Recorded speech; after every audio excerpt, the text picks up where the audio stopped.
Alrighty. All right, hi to everyone who's joining us on Zoom. We're going to get started in just a few seconds.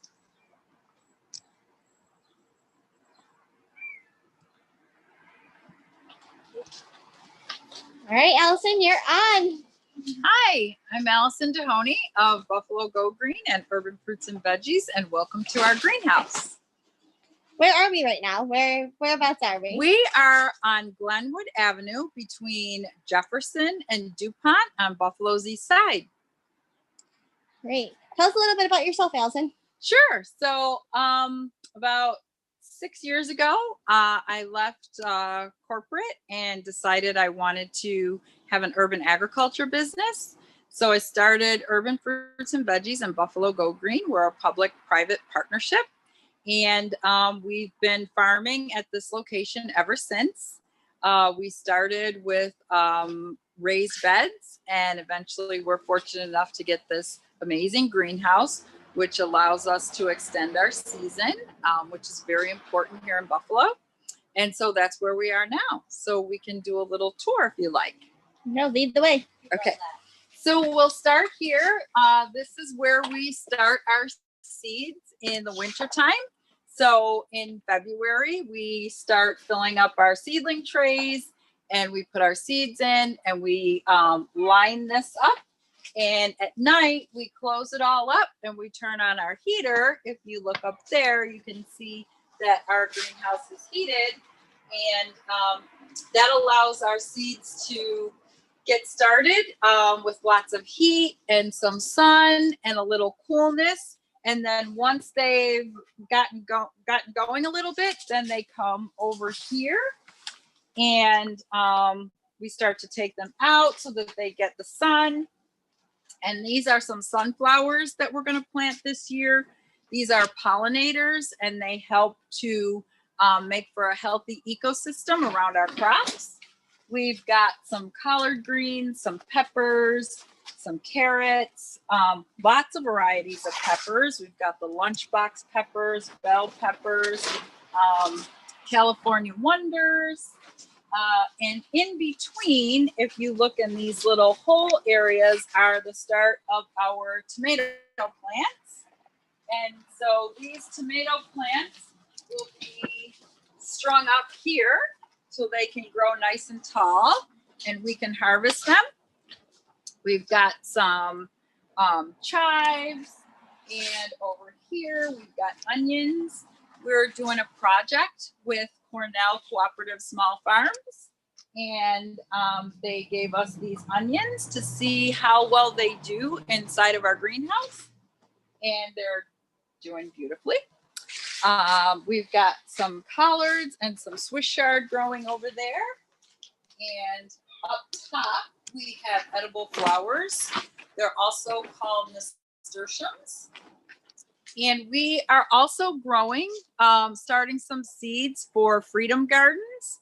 Freedom Gardens was started last year as a response to COVID-19 when a lot of folks said, I want to learn how to grow some things in my backyard. So we start the seeds for Freedom Gardens. So in June, when folks are ready to plant in their backyard, they have a start. Sometimes it's difficult for home gardeners to start from seed, and we totally understand that. So we love to give them some seedlings to get started.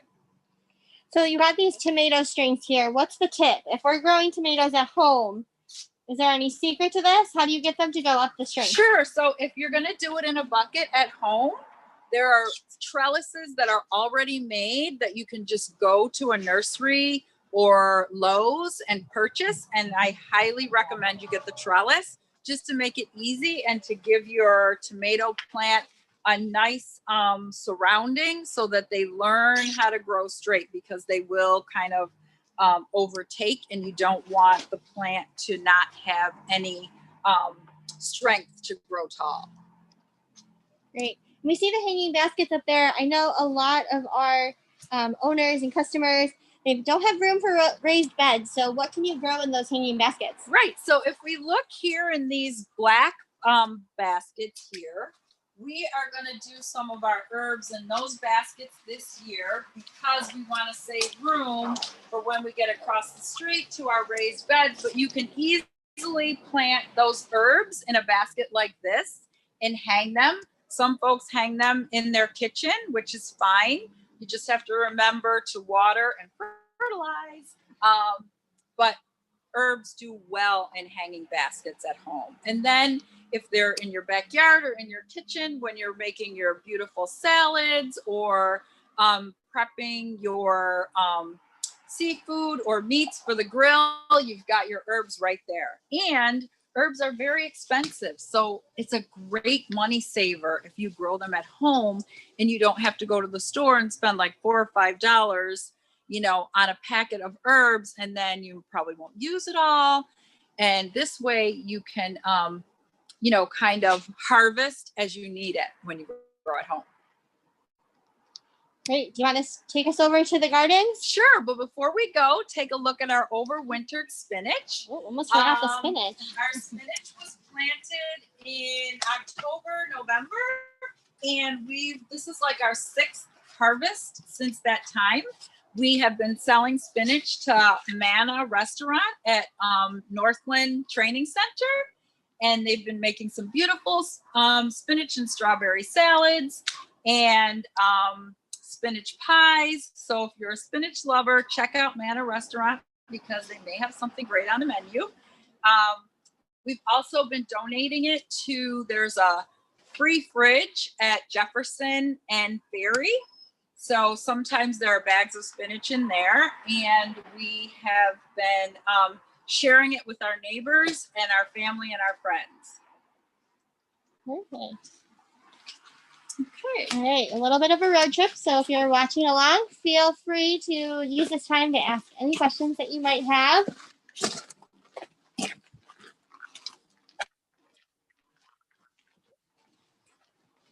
again, our farm is very urban. We are in the heart of the city. That's Jefferson Avenue to the right. And this is a residential street, but again, we're in the heart of the city. And what that does is that takes prior vacant city lots and helps to not only feed, but beautify the neighborhood. So years ago, all those lots, you know, were just vacant and people could just walk through and, you know, trash stuff. And it's not really nice for anyone to look at. So we do a flower bed to the entrance of our farm. So right now our tulips are coming up, but in the summer we'll have our canna lilies and our zinnias, which folks have told me that they drive past just to see the flowers and to see what's growing over here. Sometimes they will drive out of their way just to come and take a visit. So this is our 30 raised bed farm. And right now, what we have are cover crops. Again, this is a project with Cornell Cooperative Extension Small Farms. And what cover crops do is they help your soil can get depleted, and that reduces the nutrient content in your vegetables. So last October and November, we planted field peas as a cover crop. And this is a practice that's usually done in traditional farming where there's acres and acres of land. And because urban farming is really growing across the country and especially here in our city, Cornell is now focusing on assisting urban farmers. So we actually have our own vegetable specialist who comes once a week and helps us throughout the year. They check for disease. They give us tips on how to make our crops really healthy. And if we have any issues, they're always there to help us. So we did this cover crop to replenish the soil because we've been planting in this raised bed for several years now. And what's going to happen is maybe in the next 30 days or so, we will cut all this down, till it back into the soil, and transplant our seedlings that we just looked at in the greenhouse into these raised beds. So this is, and what we did was we took soil sample before this was planted, and tomorrow Cornell will be out to take another soil sample to see if the cover crop had any impact on our soil health. So that's something that backyard growers can also keep in mind.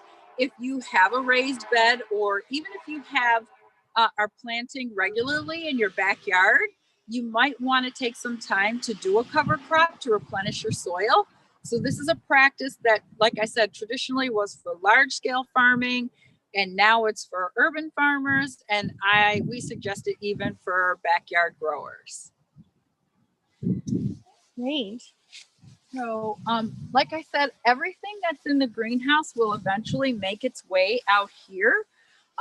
Traditionally, we use a few beds for herbs, but because we have more markets this year and there's such a demand, we need to reserve our beds for our other crops. So we're going to put our herbs back here on these really nice herb tables. So they're just pallets. Fancy. I feel like people can definitely DIY this. So we're gonna turn these over, and these will have all of our herbs along here for this year. Probably the best smelling spot in the city. Yes, it will be. Now we get all of our soil and our fertilizer from outside of the city. We don't plant or touch any of the soil in the city because we're just not sure of the history. And soil can sometimes take 100 years to repair itself. So we try very hard to make sure that our soil health is as high as possible. And on top of that, we don't use any chemical pesticides. So that's just a little bit about our soil health. So we recently got a delivery, and that will be to top off our beds, even though there's soil from last year. So most of all this is from last year. This will be taken down, and we'll clear it out for weeds and replenish it with new soil. For people at home, how much soil should they leave? How much should they replenish each year? So, it's kind of playing it by ear. It's going to depend on if you're in the ground, if you're doing it in buckets. So a good, we use quite a bit of soil to cover your seeds at least 6 inches. So, and then, so if you have a container at home, you want to fill it up to where you're going to put in your seeds at 6 inches, cover them up. So the majority of your container should be filled with soil. And is there anything that you should plant together or not plant together? So yeah, we don't plant eggplant with our Swiss chard. We wouldn't do that, but there are certain plants that go well together, and I always have to look at the chart. So okay, there's a chart. We'll have to share that. The chart. Yeah, and we will post it on our website.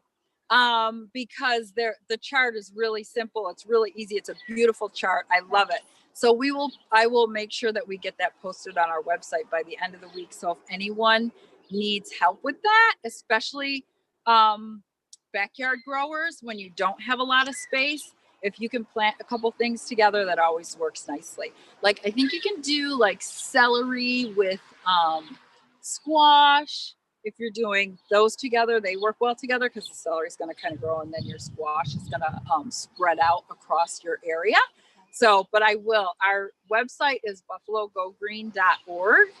So check there for our what you can plant together. And also what we will post is the Western New York growing schedule, so that folks know when strawberries are in season, when asparagus is in season, and you try to make sure you get it either from your local market or your farmer's market or your mobile market when it's in season. Because a lot of times I have folks ask me for peaches in October. And I say, I'm so sorry, you missed peach season, you know? So, but it's always nice to have that guide. So we'll post those both for all of our viewers. Great. So here we have some chives that came back. They came back last year and they came back this year again. We will plant a fresh set right next to it though. And here we have some parsley from last year. So if you're growing at home and some things come back from the year before, you just want to spend a little time examining it. Like, this is really not good. So it's browning, it's tough. We would want to pull that up. We would not want to see, and we've got lots of roots. So we're going to have to take our garden tools and make sure we get all the roots out. But then if you look at like this one here, it's nice and soft, and you can look and see that the roots are nice and healthy, and probably want to smell it and see how potent it is. And if it really smells good, then I would use it. But if you're not really getting a strong smell, because parsley has a very strong smell, if you're not getting a strong smell, then I would pull it up. Yeah. And see, some of these aren't great. And so since we're commercial growers, like, I wouldn't sell this to my customers. I would give them fresh parsley that was just grown this year. Yep. So sometimes when it comes back, it loses its luster. Yeah, for sure. Yeah. Yep. Yep. So any other questions? So this isn't your only space, is it? No, so we are going to be putting up greenhouses at our second location at East Ferry and Zenner. We already have all of our greenhouses. We're just waiting to get on the contractor schedule for everything to be put up. We're also going to be putting up a small teaching greenhouse at Community Health Centers of Buffalo, where we do our fruits and vegetables prescription program. And that greenhouse is a result of the customers who we've been working with for the last 4 years, who, you know, my customers, like, they have no problem telling me what they want or asking me. So they've been saying, Allison, when are you going to show us how to grow some stuff?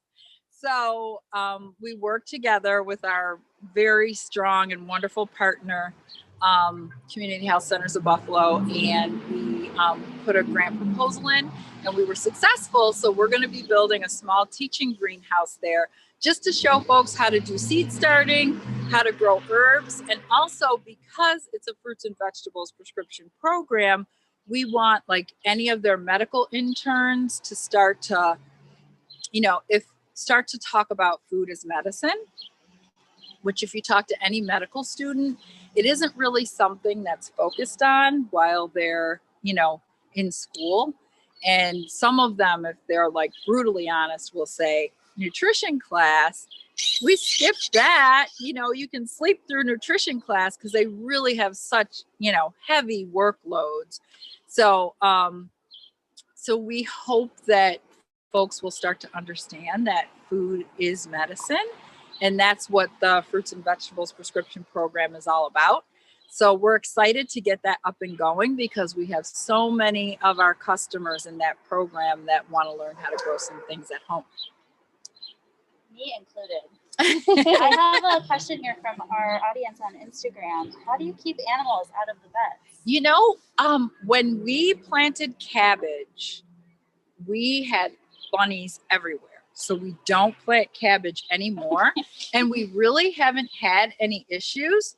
But we are putting up a fence this year. Okay. So, because we really do need to have this area secured.